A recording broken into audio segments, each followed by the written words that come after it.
Kadang-kadang orang menyebut kalau tetangganya susah kamu cuek saja, terus kan orang bilang hatimu di mana, nuranimu di mana. Itu berarti apa? Kepekaanmu di mana sebagai manusia. Manusia itu banyak disetir oleh rasa suka dan tidak suka. Itu adanya di hati. Kita itu biasanya lebih banyak, kalau akal kita itu mendukung hati. Mendukung itu kalau kita sudah memutuskan A, baru akal ini kerja untuk mencari argumen bahwa A inilah yang baik dan benar. Jadi hatinya cenderung dulu. Karena sudah terlanjur suka misalnya sama ngaji ini, kadang-kadang ya ada jeleknya, ada kelirunya, tapi kamu bela mati-matian. Kenapa begitu? Hatimu sudah nyantol dulu. Jadi kuncinya ada di hati. Maka cerdaskanlah hatimu, karena hati juga punya fungsi reflektif. Jadi kecenderungan hatimu itu menentukan orientasi hidupmu. Kalau di Imam Ghazali, hati itu rajanya.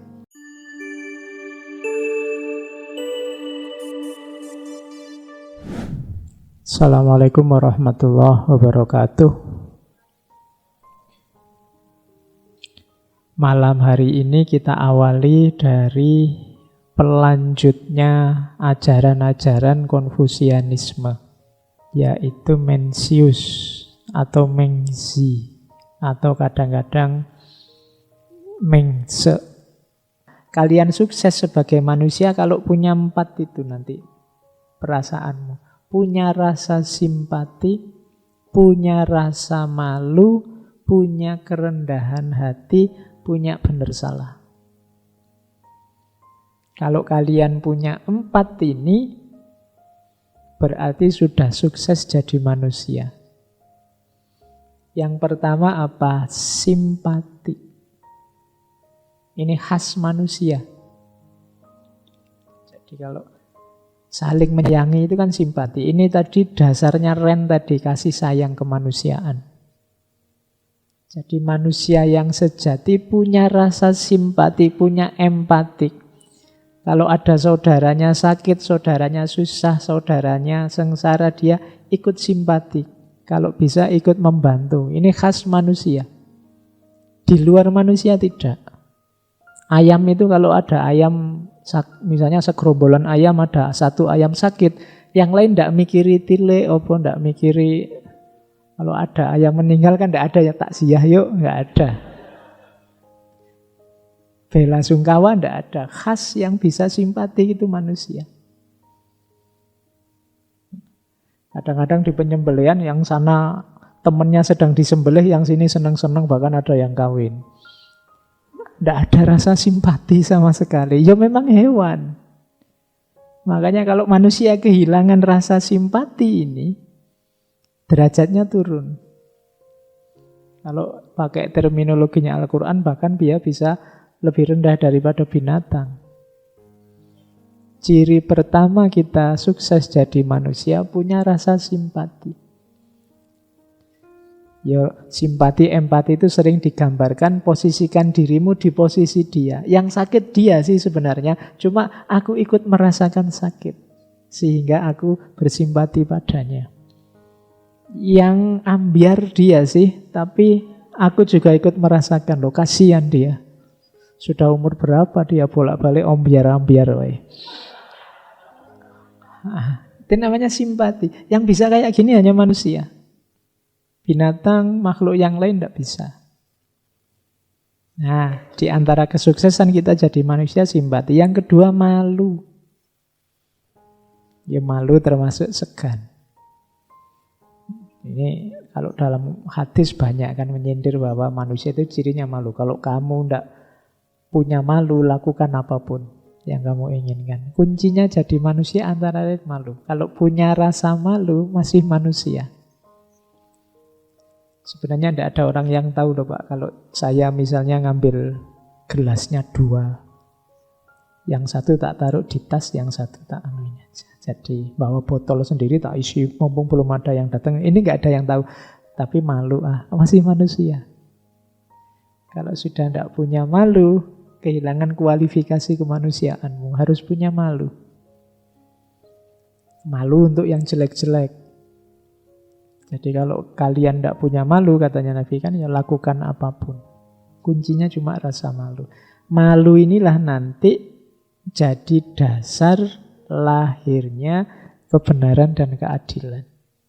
Kalau orang sudah malu berbuat jahat, orang malu kalau salah, itu kan lahirnya kebenaran. Saya bisa sebenarnya membuat dia sengsara, susah, aku punya kuasa atas dia, tapi ndaklah, aku harus adil. Malu aku kalau ketahuan menyakiti orang lain. Itu harus punya rasa malu. Selama rasa malu, rasa segan ini masih ada, kita masih manusia. Tapi kalau sudah tidak punya malu, perlu introspeksi lagi. Saya itu loh, ini tadi kan perbuatan jahat, perbuatan jelek. Aku kok ndak malu ya? Itu kamu coba introspeksi. Sebenarnya yang saya lakukan ini kalau ketahuan memalukan. Tapi kok aku sendiri ndak malu ya? Ayo introspeksi. Sebenarnya kamu harusnya malu. Dan malu salah satu di antara kualifikasi kita jadi manusia. Yang ketiga, rendah hati dan kerelaan. Hanya manusia yang punya sifat murah hati, rendah hati, mendahulukan temannya, membela yang lain. Jadi mengutamakan orang lain. Ini sumbernya moralitas, kesusilaan. Lawannya kan egois. Ingin menang sendiri, ingin enak sendiri. Kalau kita hanya ingin enak sendiri, ingin menang sendiri, ingin selalu diunggulkan, itu biasanya kita terus jadi sombong. Coba dicek, sebenarnya kalau kita manusia yang sejati harus punya kerendahan hati. Kalau binatang tidak bisa, dituntut rendah hati tidak bisa. Kalau kita kadang-kadang jalan, di depan, kok di belakangku ada orang tua, terus kita mikir, monggo mbah, jalan duluan. Itu bisa. Tapi kambing, bebek tidak bisa. Tidak ada kok bebek jalan terus, ada yang lebih tua, terus yang minggir, tidak ada. Dia tidak bisa begitu, yang bisa begitu manusia. Jadi, maka rendah hati, menundukkan diri, tidak menyombongkan diri. Di situ nanti kuncinya lahirnya moralitas kesusilaan. Kalau kita tidak mampu merendahkan diri, ya kita menyebutnya sombong. Kalau menurut Imam Ghazali, nafas yang sabuiyah, yang ganas, selalu ingin menang, ingin menaklukkan yang lain, ya kita perlu introspeksi lagi tentang kemanusiaan kita. Kemudian yang keempat, rasa benar dan salah. Kemampuan untuk memilih yang benar dan menghindari yang salah. Kemampuan untuk nyaman dengan kebenaran dan tidak nyaman dengan kesalahan. Itu ciri manusia. Kalau manusia itu merasa nyaman dengan kesalahan, merasa tidak salah padahal dia salah, itu perlu introspeksi lagi, perlu muhasabah lagi. Karena cirinya manusia itu rasa benar, rasa salah. Ya memang kita manusiawi kadang-kadang salah, tapi jangan sampai hilang rasa bersalah. Begitu kamu kehilangan rasa bersalah, hidupmu akan bermasalah. Saya sering bilang, orang itu bohong sekali, dia akan merasa sangat bersalah. Tapi bohong 2 kali, rasa bersalahnya tinggal separuh.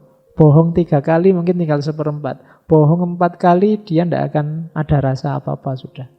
Kemarin-kemarin bohong sukses dan aman-aman saja. Lama-lama terbiasa kamu bohong. Maka sense of guilty-nya lama-lama bisa mati. Ketika sudah tidak terasa apa-apa meskipun kamu salah, berarti kamu sudah kehilangan salah satu komponen besar dirimu sebagai manusia, yaitu rasa bersalah. Kadang-kadang mungkin tuntutan situasi tidak sengaja kita bersalah. Tapi tetap kalau bisa rasa bersalahmu jangan sampai mati. Cara untuk dia tidak sampai mati apa? Jangan di-excuse. Begitu kamu maklumi, besok kamu tidak akan malu, tidak akan segan lagi melakukan kesalahan lagi. Terus kamu ulang-ulang sampai kamu mati rasa sudah. Kalau sudah mati rasa, maka kemanusiaanmu juga akan mati. Kamu dengan santainya menyakiti orang lain. Kamu dengan santainya menzalimi orang lain. Karena sudah biasa. Kemarin juga begitu. Nah, maka hidupkan perasaan benar salah ini. Bersyukurlah kalau benar, introspeksi, perbaiki diri kalau salah. Jadi, kalau kalian menyebut diri kalian manusia, coba dicek. Masih hidupkah rasa simpati itu? Masih adakah rasa malu? Masih bisakah berendah hati? Dan masih terasakah kalau kamu benar atau salah? Selama ini masih ada, alhamdulillah. Kalau ada satu komponen yang hilang, cepat-cepat diperbaiki. Manusia akan hancur peradabannya kalau 4 hal ini hilang. Ketika orang tidak saling bersimpati, saling menyerang, ketika orang sudah tidak punya malu, ketika setiap orang inginnya egois mengunggulkan diri dan kepentingannya, ketika orang sudah tidak peduli lagi mana benar, mana salah, yang hari ini kita sebut post-truth itu, maka kalau ini tidak diperbaiki, lama-lama peradaban akan hancur. Jadi mungkin tidak perlu nunggu kiamat. Sebenarnya nanti yang menghancurkan peradaban manusia itu ya manusianya sendiri. Katanya sebentar lagi mau perang dunia ketiga. Ya alhamdulillah kalian kan sudah sumpek masalah banyak, solusinya gimana. Akhirnya perang juga lumayan. Iya, yang skripsinya tidak selesai, tesisnya tidak selesai. Sekarang ada alasan perang, Pak. Ya, oke. Jadi apapun yang terjadi tetap jadi manusia. 4 ini alat utamanya adalah hati atau sin.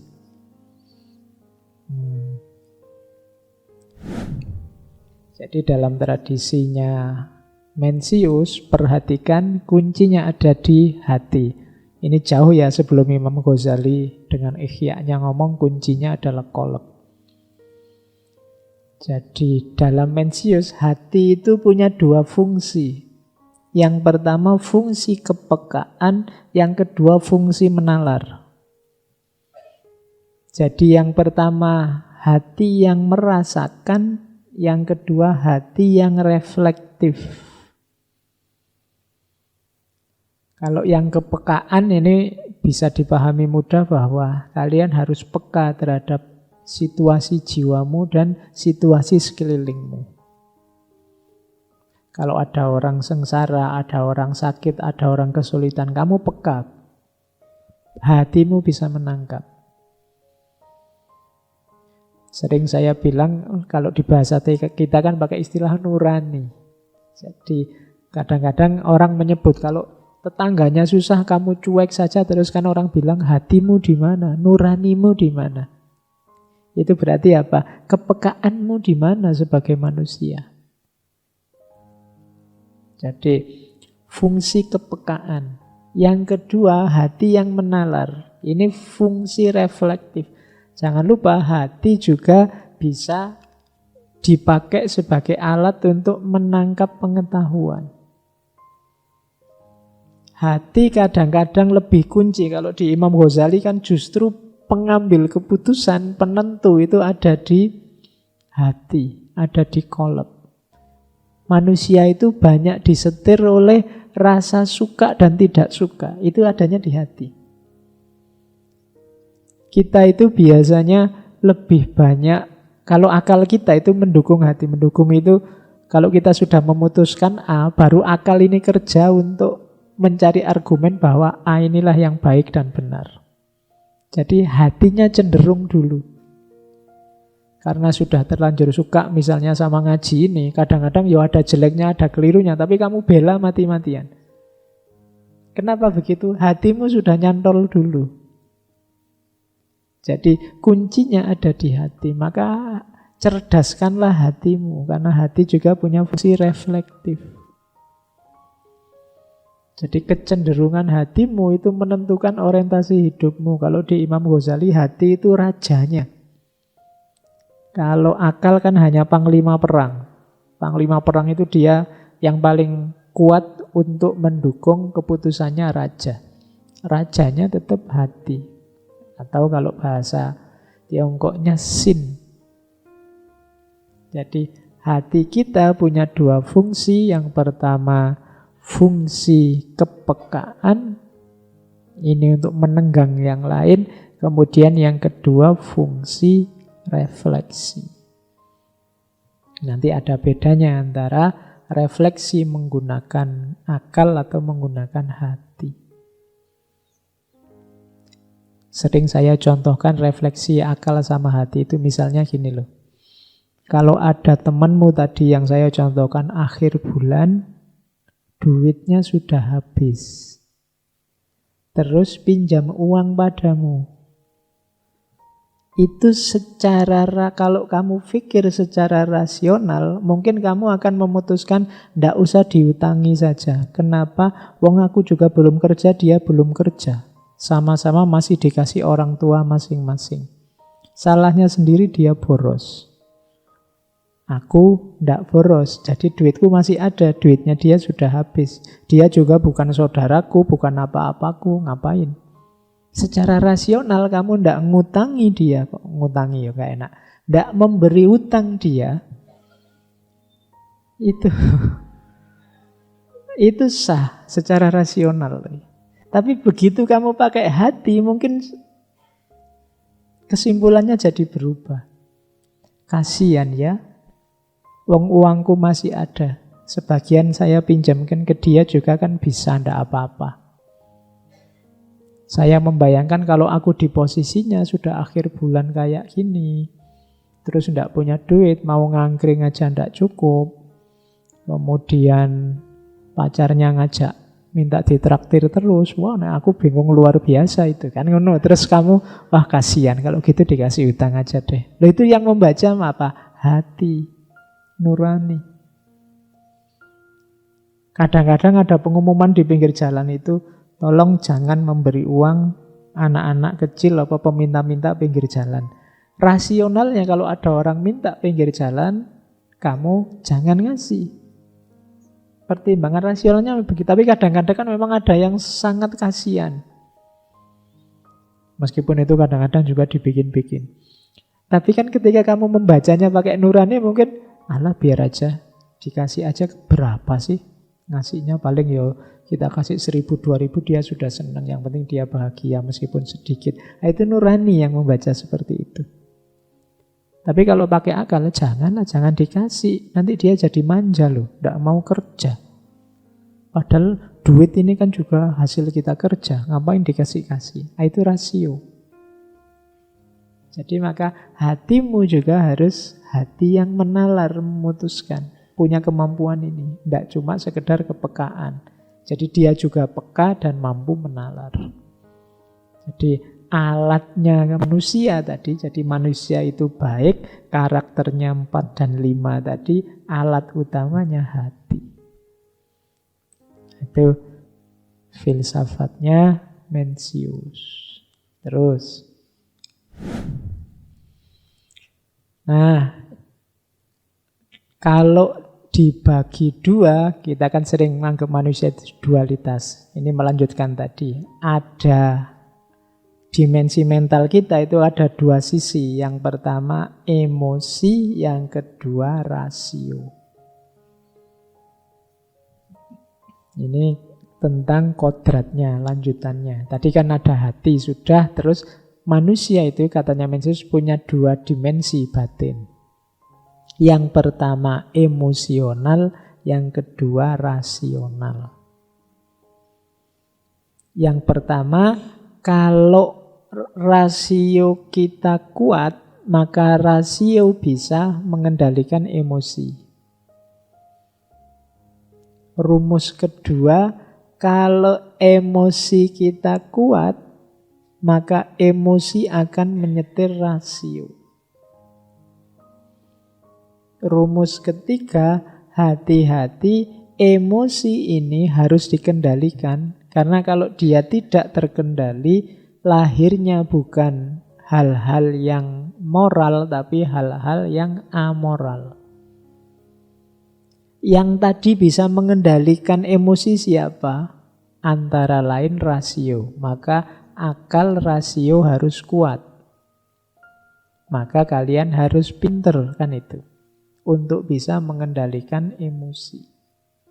Bagaimana caranya akal agar kuat bisa mengendalikan emosi?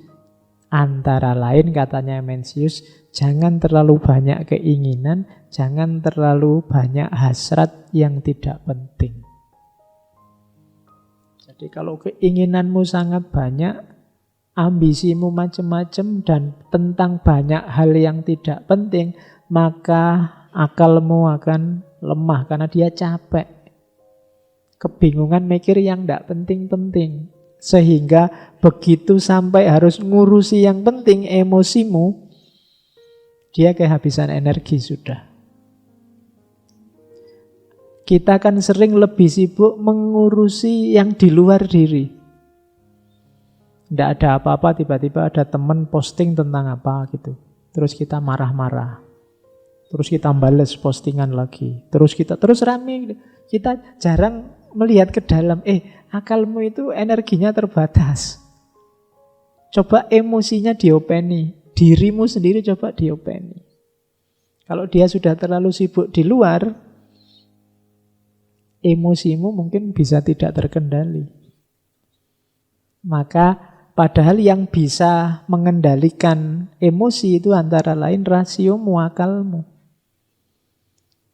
Kalau akalmu sudah capek, diajak tafakur sudah lelah, emosimu akan susah dikendalikan. Emosi itu kan orang itu tadi kan cari enak, cari nyaman, memenuhi ambisi, ini kan emosi semua. Jadi dua hal ini, kemampuan rasional dan kodrat emosional harus imbang. Emosi jangan dimatikan. Kalau gitu daripada saya susah karena emosi, saya matikan aja Pak emosinya. Saya tidak perlu makan lagi, tidak perlu berhasrat minum lagi, tidak usah kawin, tidak usah terlibat dengan dunia, tidak begitu. Kalau kamu matikan emosi, lari dari dunia, ya sama aja. Kamu sedang menyingkirkan satu masalah tapi mendatangkan masalah baru yang lebih besar. Emosi, hasrat, keinginan, wujudkan, kembangkan sewajarnya saja dan kendalikan secara rasional. Kalian punya cita-cita, ya tidak apa-apa. Tapi kendalikan secara rasional. Punya ambisi, oke, tapi kendalikan secara rasional. Karena kalau tidak, dia akan justru merusakmu. Saya punya cita-cita, Pak. Gimana caranya Indonesia ini besok pagi sudah selesai semua masalahnya? Ayo. Kamu bunuh diri itu, sak pinter-pintermu nggak nyampe. Wes cita-cita sejauh jangkauanmu sajalah. Jadi batasi keinginan, batasi hasratmu, jangan diumbar tanpa kendali, nanti menyusahkanmu sendiri. Pokoknya saya tidak mau nikah, kecuali calon saya besok cantiknya kayak artis ini. Bunuh diri kamu. Jadi bisa jadi jomblo seumur hidup. Kalau pokoknya bikin target, pancang keinginan, cuma dikendalikan secara rasional. Nah, untuk bisa ini berarti apa? Akalmu harus kuat. Akalmu kuat kalau dia tidak terlalu sibuk dengan banyak hal lain yang tidak penting. Jadi kadang-kadang yang menyibukkan kita itu hal-hal yang tidak penting-penting. Sehingga begitu waktunya hal yang penting, kita kehilangan daya, kehilangan energi. Jadi hematlah energi. Itu pesannya PLN kan juga begitu. Jadi simpan untuk yang penting-penting. Gitu loh. Kalau kamu tidak hemat energi, kamu pegang HP terus WA-an, Facebookan, begitu ada telepon penting, bateraimu habis. Tidak bisa diangkat sudah. Jadi hematlah energimu, atur hasrat keinginanmu sehingga emosimu bisa terkontrol. Disitulah nanti kamu temukan kebahagiaan. Oke, terus. Dari mana adanya kejahatan? Tadi kan manusia itu baik-baik semua, isinya mulia-mulia, utama-utama. Tapi kok banyak kejahatan? Banyak bunuh-bunuhan. Banyak kezoliman-kezoliman. Ini analisisnya Mencius. Yang pertama, kejahatan itu terjadi karena pengaruh lingkungan. Kayak tadi ya ceritanya Mencius itu. Kalau kamu hidupnya di kuburan, ya mentalmu terbentuk sebagai mental orang yang meratap-ratap, orang yang putus asa, orang yang sedih. Tapi kalau lingkunganmu pasar ya, kamu mentalmu mental pedagang, cari untung, tidak mau dirugikan, bila perlu memanipulasi dan sebagainya. Jadi lingkungan menentukan. Kenapa kok kamu rasanya jahat itu biasa? Coba dicek sekelilingmu, jangan-jangan lingkunganmu mendukung itu. Dulu saya sekolah itu tidak berani loh Pak nyontek. Lah kok sekarang berani? Lah teman-teman nyontek semua aman-aman aja. Nanti nilaiku paling jelek karena nggak nyontek. Yang lain nyontek kok. Ya sudah. Lingkungan menentukan. Dulu itu Pak, saya rajin sekali tahajud, puasa Senin Kemis. Lah kok sekarang enggak ya Pak? Coba cek lingkunganmu. Jadi jangan-jangan lingkunganmu memang enggak mendukungmu untuk jadi rajin tahajud. Wong ya tiap malam kamu diajak gitaran, ngerokok, ngopi sampai jam berapa gitu. Jadi lingkungan menentukan, termasuk yang jahat-jahat. Kenapa sekarang kok kamu fasih misuh?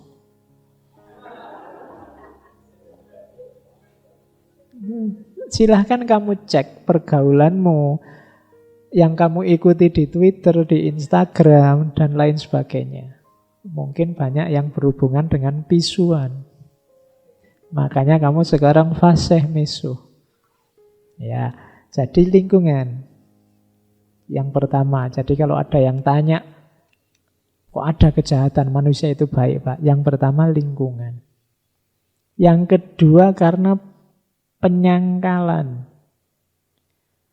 terhadap kodrat. Kayak tadi loh. Kamu sebenarnya merasa tidak enak bohong, tapi kamu sangkal dirimu. Biarlah wong yang lain juga bohong kok. Akhirnya apa? Kodratmu tersingkirkan. Bahkan sampai di titik ada orang yang mungkin putus asa dengan dirinya, semua kodratnya dia tabrak, memandang dirinya negatif. Sudahlah Pak, saya ini orangnya hina kok Pak, saya ini orangnya, sudahlah, tidak perlu aturan-aturan yang mulia-mulia, aku ini wis rusak mau apa. Ada orang begini, itu namanya penyangkalan. Iyalah Pak, itu yang bagus-bagus, yang soleh-soleh itu jatahnya mereka. Kalau saya ini sing preman-preman, sing anu itulah Pak, enggak usah yang mulia-mulia. Ini namanya penyangkalan. Jadi ada orang yang menyangkal, ada orang yang dipengaruhi oleh lingkungan. Jadi melihat hidup ini negatif, melihat dirinya negatif, itu penyangkalan. Saya ini orang apa sih Pak? Tidak sama dengan teman-teman. Ya kalau teman-teman anak baik-baik, kalau saya ini anak rusak Pak. Kan ada yang begitu. Ini namanya penyangkalan. Dari situ bisa melahirkan kejahatan. Hati-hati. Karena kenapa kok bisa melahirkan kejahatan Pak? Karena kita sedang melawan kodrat kebaikannya manusia. Karena yang dilawan yang baik, ya hasilnya biasanya tidak baik. Kemudian yang ketiga, karena kurang refleksi diri. Kejahatan itu lahir karena kita tidak bisa memahami diri kita sendiri. Kalau kamu ngerti siapa dirimu, kalau kamu bisa refleksi, oh aku ini hakikatnya baik, mungkin kamu tidak melakukan kejahatan. Kamu salah identifikasi. Ada teori yang terkenal dari Konfusius. Konfusius ini sekitar 1 abad sebelum Mencius. sama-sama Konfusianisme. Kebijaksanaan itu sumbernya 3. Yang pertama mudah, yang kedua mulia, yang ketiga sakit. Yang mudah apa? Bijaksana itu paling mudah apa? Niru. Mungkin kamu refleksi diri sendiri susah. Ada cara paling gampang, tirulah orang yang baik. Lebih mudah. Pak, saya berpikir sendiri, membaca diri saya kok susah ya Pak, untuk melahirkan kebaikan. Ada cara lebih gampang. Apa? Tiru saja. Kalau kamu lihat orang soleh, orang baik, orang mulia, tiru saja perilakunya, perbuatannya. Otomatis kamu sudah nemu kebijaksanaan. Ada cara yang mulia. Cara yang mulia itu yang utama. Ya ini tadi, refleksi diri. Kemampuan kita untuk muhasabah, untuk berpikir, untuk tafakur, memahami diri kita, ini mulia. Untuk menemukan, oh aku itu hakikatnya baik, seharusnya melakukan yang baik-baik. Ada cara yang menyakitkan. Yang ketiga apa? Pengalaman. Jadi kalian harus mengalami dulu baru mendapat hikmahnya. Ini biasanya sering menyakitkan. Misalnya kalian harus ngalami DO dulu baru, oh iya ya berarti harus rajin aku ini. Nah itu sakit. Kamu baru ketemu rahasianya harus rajin. Kalau coba kemarin kamu niru saja temanmu yang bagus, yang baik sudah selesai. Tapi kamu nunggu sakit dulu. Nah, nunggu diputus dulu baru kamu sadar. Oh iya ya selama ini kenapa aku itu kok tidak serius misalnya. Sekarang diputus. Besok aku serius lah misalnya. Tapi sudah telat dong, sudah diputus. Tapi kamu dapat pelajaran. Makanya yang ketiga ini pengalaman ini menyakitkan. Harus ngalami dulu. Ngalami hancur-hancuran dulu baru sadar. Iya ya, kita ini mungkin diadu domba oleh orang lain. Ya telat. Tapi ya dapat pelajaran. Tapi ya sakit. Yang nomor 3 ini menyakitkan. Lebih ngeri lagi ada orang yang sudah sakit tapi tidak ngambil pelajaran atau tidak bisa ngambil pelajaran. Itu lebih tragis lagi sudah. Ya kan? Dan itu sering terjadi. Sehingga tragedinya bolak-balik terjadi. Harusnya kalau sudah sakit itu ya ada pelajaran yang diambil. Tapi ya manusia itu kan gitu, keras kepala. Oke, Al-Quran sudah banyak bilang itu, keras kepalanya manusia, ngeyelnya luar biasa. Sudah dikasih pelajaran bolak-balik, dari pelajaran yang lembut sampai pelajaran yang keras, tapi manusianya tidak mau ngambil pelajaran. Nah, dari situlah nanti muncul kejahatan-kejahatan. Jadi dasarnya filosofinya Mencius itu tentang hakikat kebaikannya manusia. Kalau ada yang tidak baik itu penyelewengan. Oke, terus setelah ini kita membicarakan tentang, menurut Mencius, selain ekonomi, kunci kedua di satu negara itu pendidikan. Jadi masyarakat itu butuh cerdas secara ekonomi, yang kedua kan butuh cerdas secara moral, kemanusiaan tadi. Untuk bisa dua ini butuh pendidikan. Jadi ini dua-duanya tidak bisa ditinggal. Jadi dua ranah yang paling penting di satu negara itu ekonomi dan pendidikan. Kalau dua ini hancur, ya sudah, negaranya kemungkinan besar sebentar lagi hancur. Kalau pendidikannya rusak, ekonominya tidak beres, ya perang sajalah biar dapat rampasan dari luar biar menang lah. Atau nyerang saja negara yang kuat. Nanti kalau kalah kan nanti yang ngopeni negara yang menang. Karena kuncinya hanya ini, pendidikan sama ekonomi.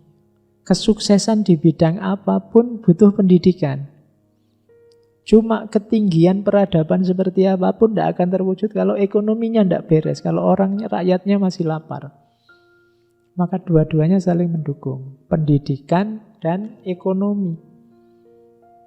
Jadi kalau orangnya sudah kenyang, pendidikannya jalan, maka di situ lahir kesejahteraan, keadilan, solidaritas. Diajak apa saja oke. Bahkan diajak perang pun ayo. Karena sudah beres. Nah, apa tujuannya pendidikan?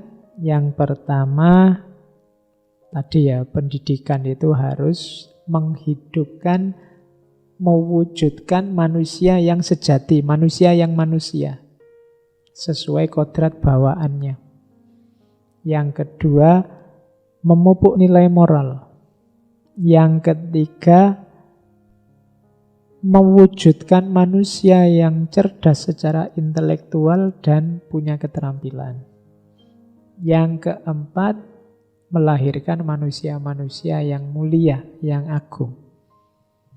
Cirinya apa? Kalau bahasa kita mungkin insan kamil, orang-orang yang mulia itu versi Mencius. Yang pertama apa? Punya karakter anak-anak. Maksudnya karakter anak-anak apa? Ketulusan, keaktifan, tanpa pamrih. Anak-anak kan selalu begitu. Anak-anak itu kalau bantu temannya, dia tidak mikir, dia hanya ingin kebahagiaan membantu temannya. Coba kalau melihat anak-anak SD, anak-anak di bawah itu TK itu, kalau lagi main terus berbagi sama temennya, kan dia tidak perhitungan nanti dia akan bantu aku lagi, enggak. Dia seneng aja dia bantu temennya, lihat temennya seneng. Kadang kalau habis gegeran sama temennya, rukun lagi, kayak tidak ada apa-apa. Kalau dia merasakan A, dia akan bilang A juga, itu anak kecil. Jadi sesuai kodratnya. Kalau kita kan tidak, kadang yang dirasakan A, keluarnya B. Karena kita sudah dewasa, tidak anak-anak lagi, sudah pinter ngapusi. Ya, bahkan kadang ada basa-basi. Kalau kalian bertamu misalnya, silahkan dimakan. Sudah makan belum? Sudah, padahal belum. Itu kalau anak kecil belum ya bilang belum. Tapi kita kan sudah tertutupi macam-macam. Suka bilang tidak suka bilang suka. Sudah. Kita sering rumit dengan karakter kita sendiri. Maka manusia mulia itu tulus, jujur apa adanya. Seperti anak-anak. Jadi makanya banyak filosof sejak kemarin kan menyarankan kita belajar dari anak-anak. Oke, kemudian bertindak berdasarkan pertimbangan moral, berdasarkan kemanusiaan, bukan karena untung rugi atau dipaksa dari luar. Jadi kebaikannya karena memang muncul dari dalam. Itu tujuan pendidikan. Kemudian untuk perbaikan moral, caranya menurut Mencius melalui pendidikan ada 1, 2, 3, 4, 5, 6. Kalau kalian ingin melakukan perbaikan diri, lakukan 6 hal. Yang pertama apa? Pahami kodratmu dan kendalikan hasratmu. Jadi pahami karaktermu, kodratmu, yang manusiawi-manusiawi tadi hidupkan lagi. Terus keinginan-keinginanmu kendalikan. Biar tidak liar. Kemudian yang kedua, mencarinya perbaikan itu tadi ke dalam diri. Jadi ke dalam diri itu kenapa? Karena moral itu kadang-kadang yang tahu hanya diri kita sendiri. Misalnya tadi kasih sayang, keluarnya sih membantu orang lain, tapi ini dari kasih sayang ngopo, dari pamrih apa, ada tujuan lain, yang tahu kan cuma diri kita sendiri. Maka pinter-pinterlah membaca, mencari dalam dirimu. Jadi kalau kamu ingin perbaikan, kamu harus pandai mencari dalam dirimu. Yang ketiga, seandainya sudah ketemu, sudah bisa kamu identifikasi, kamu bisa muhasabah.